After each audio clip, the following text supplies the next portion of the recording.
Hello दोस्तों, मेरा नाम है अंकित और मैं आप सभी का अपने यूट्यूब चैनल पर हार्दिक स्वागत करता हूं। तो आज हम लोग पढ़ने वाले हमारे शेड्यूल के अकॉर्डिंग जो हमारा टाइम टेबल है उसके अकॉर्डिंग पॉलिटिकल साइंस। और पॉलिटिकल साइंस में भी जो क्लासें हैं, ये जो क्लास है ये क्वेश्चन आंसर का सेशन होने वाला है, जिसमें लघु उत्तरीय और दीर्घ उत्तरीय प्रश्न उत्तर होंगे, यानी कि 2 नंबर वाले क्वेश्चन आंसर और 5 नंबर वाले क्वेश्चन आंसर होने हैं।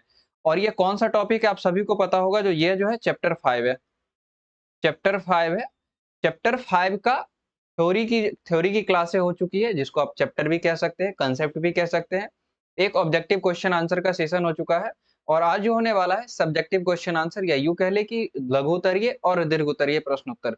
जो भी हमारे नए व्यूअर्स हैं उनको मैं बता दूं, जस्ट अ वेट। जो भी हमारे नए व्यूअर्स हैं उनको मैं बता दूं, यहाँ पे पहले चैप्टर हो रहा है, मतलब पहले थ्योरी पढ़ाई जा रही है, फिर ऑब्जेक्टिव क्वेश्चन आंसर और उसके बाद फिर सब्जेक्टिव क्वेश्चन आंसर। ठीक है, ऐसे करके क्लास चल रही है। और चैप्टर 5 तक ऑब्जेक्टिव क्वेश्चन आंसर हो चुका है और चैप्टर 5 का आज सब्जेक्टिव क्वेश्चन आंसर होगा, तो चैप्टर 5 तक पॉलिटिकल साइंस पूरा कंप्लीट हो जाएगा। इसके बाद हम लोग चैप्टर 6 से पढ़ेंगे अंतर्राष्ट्रीय संगठन। यहाँ पे मैंने आपको कई बार बताया है कि इस तरह से यूट्यूब पे क्लास आपको कोई नहीं देने वाला है कि पहले चैप्टर इतना डिटेल में बताए, इतना कंसेप्ट के साथ बताए, उसके बाद फिर ऑब्जेक्टिव क्वेश्चन आंसर भी करवाए और फिर सब्जेक्टिव क्वेश्चन आंसर भी करवाए। ऐसा कोई नहीं कराने वाला है आपको। इसलिए यूट्यूब पे आपको फ्री में मिल रहा है, तो आप इसका पूरा लाभ उठाइए और साथ ही साथ शेयर भी कीजिए, ताकि जो आपके साथ बच्चे हैं उनको भी बेनिफिट मिल सके, इसका उनको भी लाभ मिल सके। मैं बार बार कहता हूँ कि यहाँ पे कंपटीशन जैसी कोई चीज़ नहीं है, आप जितना पढ़ेंगे उतना अच्छा क्लियर कर सकते हैं। अगर 100 विद्यार्थी एग्ज़ाम देते हैं तो 100 पास होने की पॉसिबिलिटी है। वैसे तो लाखों बच्चे एग्ज़ाम देते हैं, लेकिन एक एग्ज़ाम्पल है, इसलिए शेयर कीजिए सेशन को, ताकि ज़्यादा से ज़्यादा बच्चे को लाभ मिल सके। शेड्यूल की बात कर लेते हैं एक बार। बहुत सारे बच्चे जो नए-नए हैं ये जुड़ते हैं और पूछते हैं मुझसे कि सर शेड्यूल क्या है? 8 बजे शाम में प्रत्येक दिन क्लास होती है, सैटरडे तक शनिवार। पॉलिटी की क्लास वीक में 3 दिन है और ज्योग्राफी की क्लास भी वीक में 3 दिन है, यानी कि हफ्ते में 3 दिन पॉलिटी, 3 दिन ज्योग्राफी चलती है, 1 दिन बाद 1 दिन करके। सोमवार को अगर ज्योग्राफी है तो मंगलवार को पॉलिटी चलेगी, बुधवार को अगर ज्योग्राफी है तो फिर बृहस्पतिवार को पॉलिटी चलेगी और शुक्रवार को अगर ज्योग्राफी है तो फिर शनिवार को पॉलिटी चलेगी। तो आज जो है हमारा है थर्सडे है, इसलिए आज पॉलिटी की क्लास होगी। आज क्या होगी? पॉलिटी की क्लास होगी। आई होप आपको समझ में आ गया होगा। और मैंने आपको बताया था कि लाइव क्लास अगर आपको चाहिए तो आप पहले कमेंट पूरा कीजिए। आप तो कमेंट भी नहीं करते हैं, बहुत सारे बच्चे देखते हैं बट कमेंट नहीं करते हैं। तो एटलीस्ट आप कमेंट तो करिए अगर आपको चाहिए तो। इससे मुझे ये लगेगा कि आपको लाइव क्लास नहीं चाहिए, आपका कंसेप्ट क्लियर हो रहा है। बट कोई ना, अगर आपको लाइव क्लास चाहिए तो आप ज़रूर कमेंट बॉक्स में लाइव क्लास लिखिए। कमेंट बॉक्स में लाइव क्लास लिखिए, जेन्युइन कमेंट होना चाहिए। कमेंट पूरा हो जाएगा, मैं आपको लाइव क्लास देना शुरू कर दूँगा। तो चलिए आज की जो क्लास है इसको उसको शुरू करते हैं। जो दीर्घ उत्तरीय और लघु उत्तरीय प्रश्न उत्तर है, इसके बारे में हम देखते हैं। पहला क्वेश्चन है हमारा, क्षेत्रीय संगठन किसे कहते हैं? पहला क्वेश्चन क्या है हमारा? क्षेत्रीय संगठन किसे कहते हैं? क्षेत्रीय संगठन कुछ क्षेत्र विशेष में होता है। किसी देश के अंदर भी कोई क्षेत्रीय संगठन हो सकता है, लेकिन चूंकि हम समकालीन दक्षिण एशिया पढ़ रहे हैं तो उसके संदर्भ में बात करेंगे, इंटरनेशनल संदर्भ में, अंतर्राष्ट्रीय संदर्भ में बात करेंगे। जब किसी क्षेत्र में स्थित कई देश अपने विशेष उद्देश्य के लिए, मान लीजिए उनका कोई मोटिव है कोई काम करने का, आर्थिक तरक्की करने का, राजनीतिक संबंध अच्छा करने का, सांस्कृतिक संबंध अच्छा करने का, तो कोई ना कोई मोटिव होना चाहिए, कोई ना कोई उद्देश्य होना चाहिए। इसलिए इस अपने उद्देश्य के लिए, अपने मोटिव के लिए जब वो एक साथ आते हैं, संगठन का निर्माण करते हैं, तो उसको, उस संगठन को क्षेत्रीय संगठन कहा जाता है।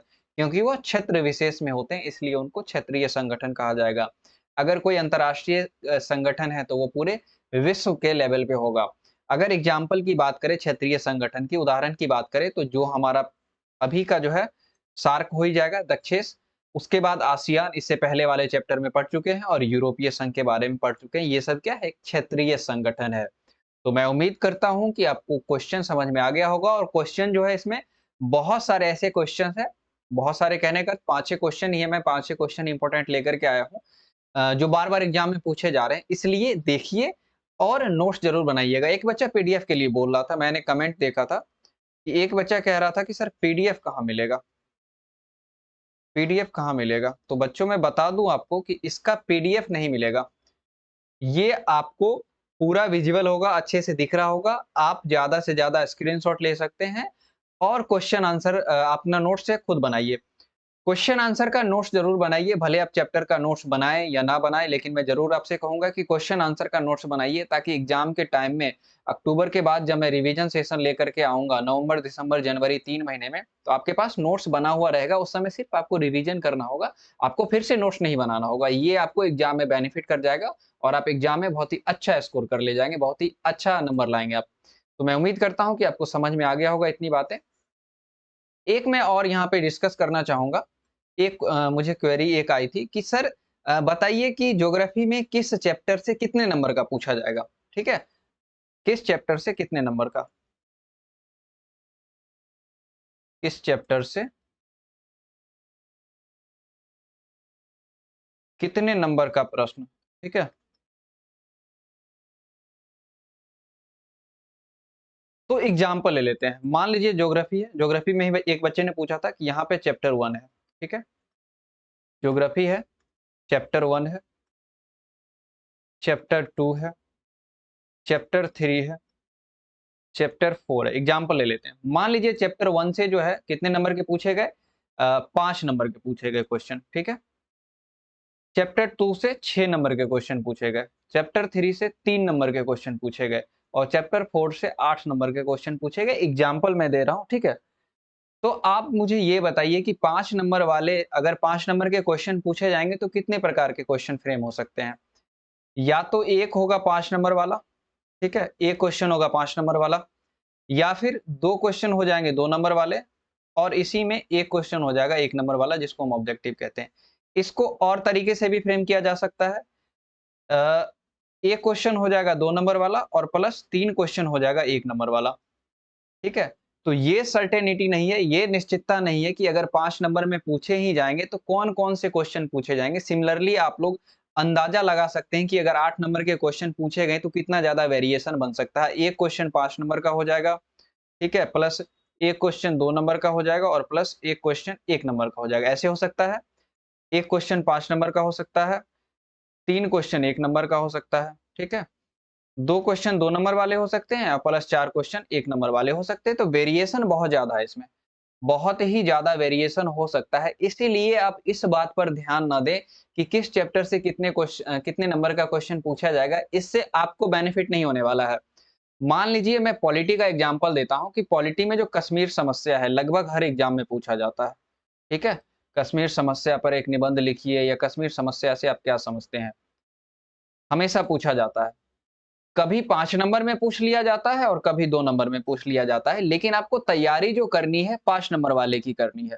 ताकि अगर 5 नंबर में पूछे तो बहुत अच्छी बात है, 2 नंबर में पूछे तो और अच्छी बात है। हम दोनों लिखने के योग्य हैं, हम दोनों क्वेश्चन का आंसर कर सकते हैं। तो इसीलिए इस पे फोकस मत करिएगा कि किस चैप्टर से कितने नंबर का क्वेश्चन पूछा जाएगा, बल्कि इस पे फोकस करिएगा कि आपका कांसेप्ट क्लियर है और अगर 5 नंबर में पूछे, 2 नंबर में पूछे, 1 नंबर में पूछे, कैसे भी पूछ ले मैं उसका आंसर करने के लिए तैयार हूँ या तैयार रहूँगा या तैयार रहूँगी। तो मैं उम्मीद करता हूँ कि इतनी बातें आपको समझ में आ गई होंगी, आपका कांसेप्ट भी क्लियर हो गया होगा।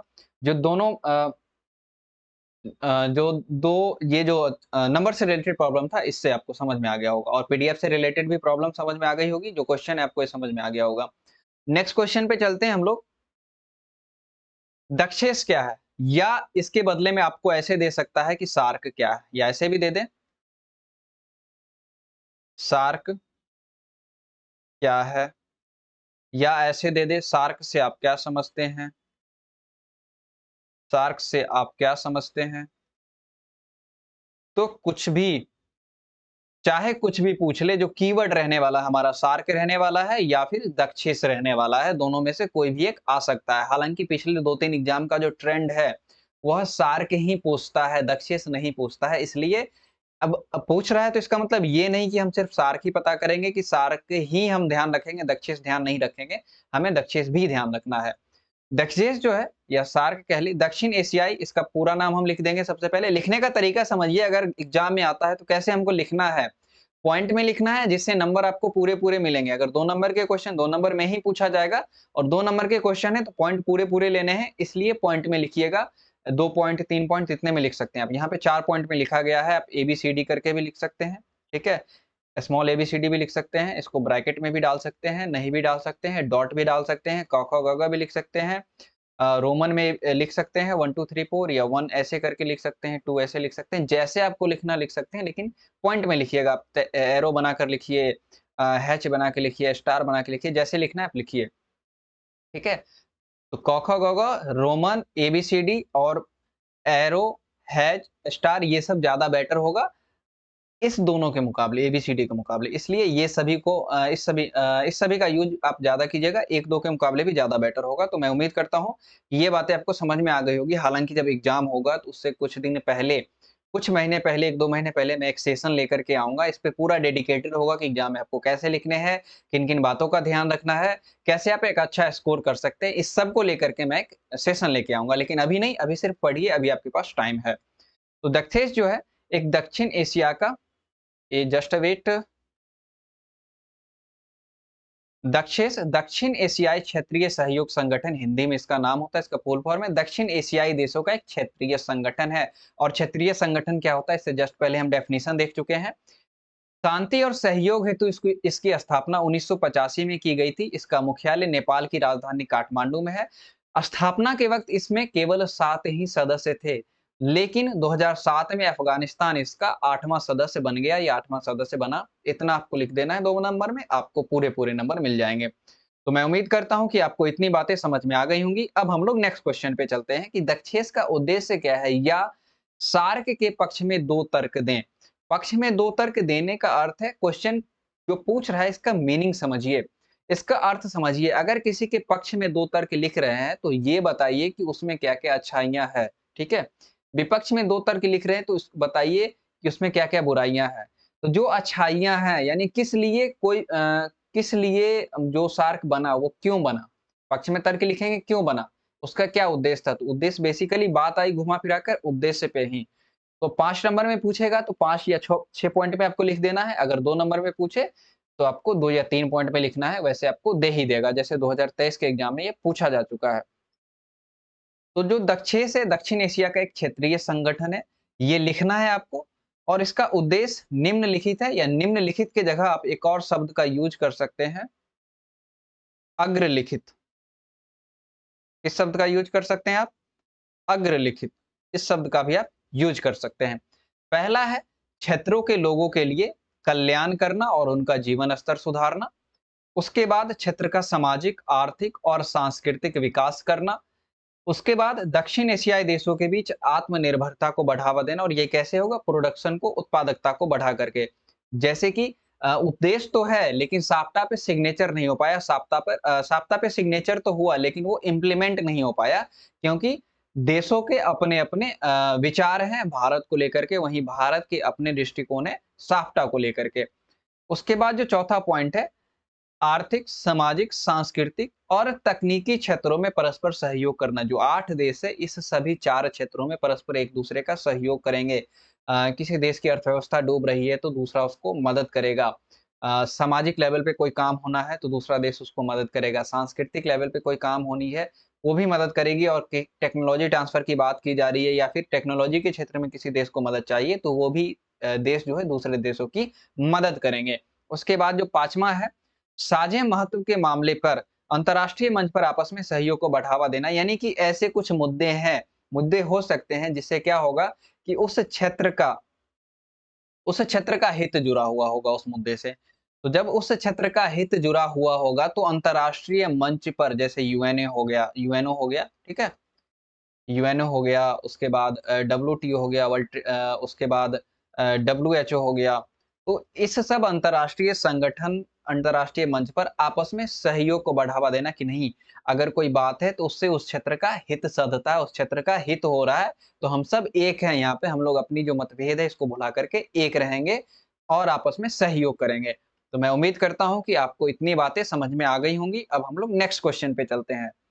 नेक्स्ट क्वेश्चन है, ऐसे 2 मामले बताएं जिन पर भारत और बांग्लादेश के बीच आपसी सहयोग, और इसी तरह से ऐसे 2 मामले भी बताएं जिन पर असहमति है।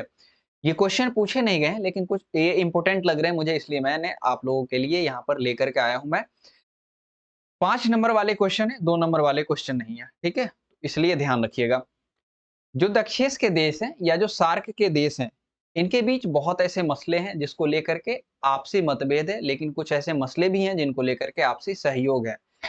इसी की कड़ी में ऐसी स्थिति, इसी सिलसिले की बात करें तो ऐसी स्थिति भारत और बांग्लादेश के देशों के बीच भी है। इन दोनों देशों के बीच जो संबंध है, कुछ बातों को लेकर मतभेद है और कुछ बातों को लेकर सहयोग भी है। पहले हम सहयोग की बात करते हैं कि कौन से ऐसे मसले हैं जिन पर सहयोग है। भारत ने 2 पॉलिसी लॉन्च किया था 1991 में,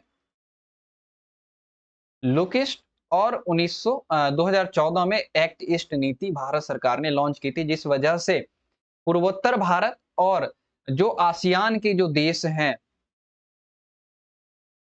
इसके अलावा बांग्लादेश, बांग्लादेश भी भारत के पूरब में ही है, बांग्लादेश, इन सब देशों को या भारत अपने पूर्वोत्तर भारत में आर्थिक प्रगति कर सके, राजनीतिक सहयोग बढ़ा सके, इसको लेकर के भारत ने अलग-अलग समय पर 2 नीतियां जारी की। उसके बाद जो आपदा प्रबंधन है और पर्यावरण है, इस मामले पर भी दोनों देशों के बीच सहयोग है, एक दूसरे की मदद करते हैं। अगर किसी क्षेत्र में, अगर उस क्षेत्र में भारत और बांग्लादेश का कोई साझा खतरा है, इस खतरे को पहचान करना तथा संवेदनशील होकर के, सजग होकर के जो है सहयोग बढ़ाने का प्रयास करना, ताकि खतरे को टाला जा सके या खतरे को कम किया जा सके। तो ये 3 मुद्दे हैं। 2 ही लिखना है, मैंने आपको 3 बताया, अगर एग्जाम में आता है 2 पूछता है तो 2 ही लिखिएगा। नेक्स्ट है आपसी मतभेद के मुद्दे। जहां सहयोग है वहां मतभेद भी है, और मतभेद गंगा तथा ब्रह्मपुत्र नदी के जल के हिस्सेदारी को लेकर के है। वहीं भारतीय सेना को पूर्वोत्तर जाने के लिए बांग्लादेश ने अपने क्षेत्र का इस्तेमाल नहीं करने दिया, अपने क्षेत्र से रास्ता नहीं दिया, इसलिए भी भारत सरकार की नाराजगी है। वहीं बांग्लादेश जो है भारत विरोधी इस्लामी कट्टरपंथी को समर्थन करता है। जो इस्लामिक कट्टरपंथी कहने का अर्थ है कि वैसे कट्टरपंथी लोग जिनका जो जो इस्लाम को फॉलो करते हैं, जो मुस्लिम हैं और भारत को तोड़ना चाहते हैं, भारत से कुछ क्षेत्र को अलग करना चाहते हैं, ये लोग बांग्लादेश में शरण लिए हुए हैं भारत सरकार के अकॉर्डिंग, लेकिन बांग्लादेश इस पे कोई कार्यवाही नहीं करता, बशर्ते बांग्लादेश उनका समर्थन करता है। तो ये 3 मुद्दे हैं, 2 ही लिखने हैं, आप 2 ही लिखिएगा। तो उम्मीद करता हूँ कि ये क्वेश्चन समझ में आ गया होगा, आंसर भी समझ में आ गया होगा, और समझ में आया तो लाइक ज़रूर करिएगा। आपके लाइक बहुत कम आए हैं पिछले सेशन में, इसलिए लाइक ज़रूर कीजिएगा। नेक्स्ट क्वेश्चन है सार्क की असफलता के कारण बताएं। अब मैं इस क्वेश्चन में एक बात आपको बताने वाला हूँ, ध्यान से समझिएगा। सार्क की असफलता, सार्क क्यों असफल हुआ? सार्क एक क्षेत्रीय संगठन के रूप में क्यों सफल नहीं हो पाया? इसके कारण बताने हैं। कई सारे आपके पास बुक होगा, जो भी बुक है आप उसमें देखिएगा। मैंने भी देखा है, स्पष्ट आंसर मुझे ऐसा आंसर नहीं मिला जो मुझे सैटिस्फाई कर पाए, और यदि मुझे सैटिस्फाई नहीं कर रहा है तो वो आंसर मैं आप लोगों के साथ डिस्कस नहीं करूँगा।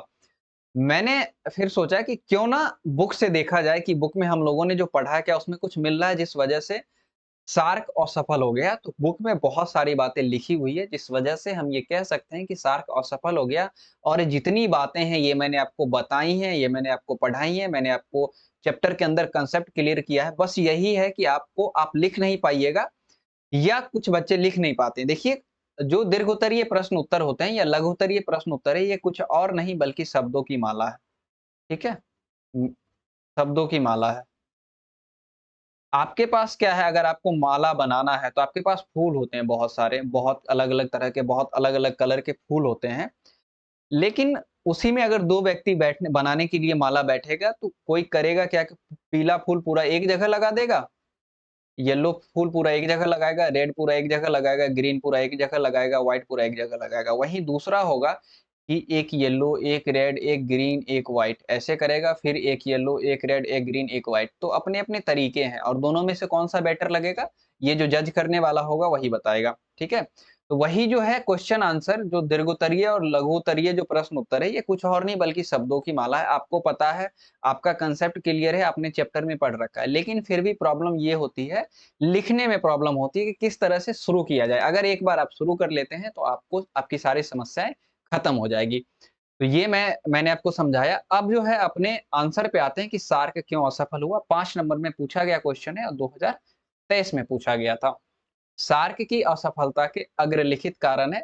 कुल 4 कारणों के बारे में हम लोग यहाँ पे डिस्कस करने वाले हैं। पहला जो कारण है, भारत तथा उसके पड़ोसी देशों के बीच विवाद। भारत पाकिस्तान के के बीच जो विवाद है, ये जग जाहिर है। कश्मीर को लेकर के और सर्करिक रेखा के मुद्दे पर। इसके बारे में मैंने चैप्टर में काफी अच्छे से आप लोगों के साथ डिस्कशन किया है। जिन बच्चों ने नहीं देखा है, उस चैप्टर का लिंक मैं इस वीडियो के डिस्क्रिप्शन बॉक्स में दे दूंगा, आप जाकर के देख लीजिएगा। उसके बाद भारत बांग्लादेश के बीच विवाद है, गंगा एवं ब्रह्मपुत्र नदी के जल की हिस्सेदारी को लेकर के। भारत श्रीलंका के बीच जो विवाद है, यह मतभेद है। अ, यहाँ पे मतभेद आप शब्द का यूज कीजिएगा, ठीक है? मतभेद, विवाद शब्द का यूज मत कीजिएगा। जो मतभेद है, टाइपिंग एरर है। श्रीलंका में जो भारतीय तमिल है, इनके साथ जो दुर्व्यवहार किया जा रहा है, इस मुद्दे को लेकर के है। और भारत नेपाल के बीच जो विवाद है कि भारत विरोधी तत्वों के खिलाफ नेपाल कोई कार्यवाही नहीं करता है, इस वजह से भारत और नेपाल के बीच विवाद है। वो भारत विरोधी तत्व कौन है? माओवादी है, जिसके बारे में मैंने आपको चैप्टर में बताया है, माओवादी है। माओवादी वो है जो चीन के कम्युनिस्ट नेता माओ की विचारधारा को मानते हैं, और माओ जो विचारधारा को मानते हैं, वो साम्यवादी विचारधारा को मानते हैं। लेकिन अंतर सिर्फ इतना है कि माओ ने जो सत्ता जो हथियाई थी, सत्ता पे नियंत्रण किया था, वो हथियारों के बदौलत किया था। उन्होंने हथियार उठाया था, लेकिन साम्यवाद ऐसा नहीं कहता। कार्ल मार्क्स का जो सिद्धांत है साम्यवाद का, वो ऐसा नहीं कहता। लेकिन माओ जो चीन के नेता थे, 1949 में जो चीनी क्रांति हुई थी, उन्होंने हथियार के बदौलत ऐसा किया था, सत्ता परिवर्तन किया था। तो मैं उम्मीद करता हूँ कि ये छोटी-सी बातें आपको समझ में आ गई होंगी। उसके बाद जो दूसरा पॉइंट है, भारत के पड़ोसी देशों के बीच आपसी विवाद। भारत के पड़ोसी देशों के बीच आपसी विवाद। उस समय क्या था, इससे पहले जस्ट मैंने बताया आपको कि भारत के साथ जो विवाद है, भारत तथा उसके पड़ोसी देशों के बीच विवाद, यानी भारत इसमें इन्वॉल्व है। और दूसरा है भारत के पड़ोसी देशों के बीच आपसी विवाद। तो भारत के जो पड़ोसी देश हैं, उनके बीच आपसी विवाद है। नेपाल भूटान के बीच विवाद है। नेपालियों के भूटान आप्रवास को लेकर के, यानी कि नेपाली कहाँ चले गए? भूटान चले गए, इस वजह से। बांग्लादेश और म्यांमार के बीच विवाद है। रोहिंग्या मुसलमान जो है, वो बांग्लादेश में आप्रवास को लेकर है, यानी कि म्यांमार में आप्रवास को लेकर है। बांग्लादेश से कहाँ चले गए? म्यांमार चले गए।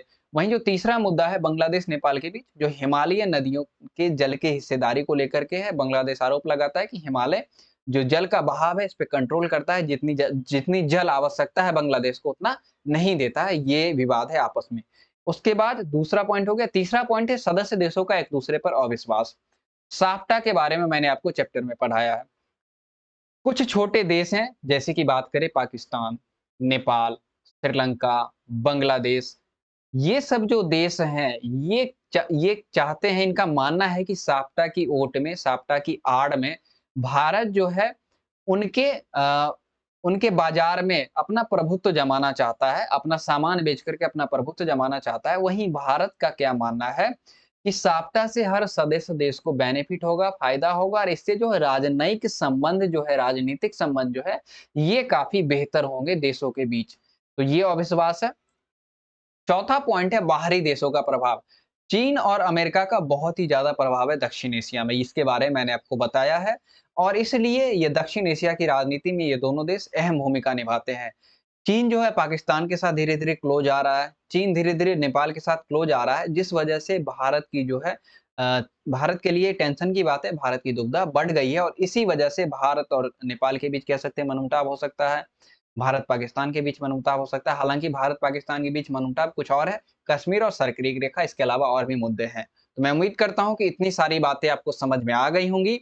सेशन कैसा लगा ज़रूर बताइएगा। आज का सेशन कुछ कम क्वेश्चन थे, लेकिन बहुत ही इंपॉर्टेंट क्वेश्चन थे। तो सेशन यहीं पे एंड होता है। सेशन को लाइक ज़रूर करिएगा, लाइक करते हैं तो मुझे अच्छा लगता है। शेयर ज़रूर कीजिए ताकि दूसरे बच्चों को भी बेनिफिट मिल सके। हमारे चैनल को सब्सक्राइब कीजिए, बेल आइकन को प्रेस कीजिए ताकि आपको नोटिफ़िकेशन मिल जाएगा। और साथ ही साथ हमारा टेलीग्राम ग्रुप भी जॉइन कीजिए, वहाँ से भी आपको नोटिफ़िकेशन मिल जाएगा। कमेंट ज़रूर कीजिएगा कि सेशन कैसा लगा। कमेंट मोस्ट इम्पोर्टेंट है, ज़रूर कीजिएगा। तो मिलते हैं अपने अगले सेशन में, तब तक के लिए थैंक यू।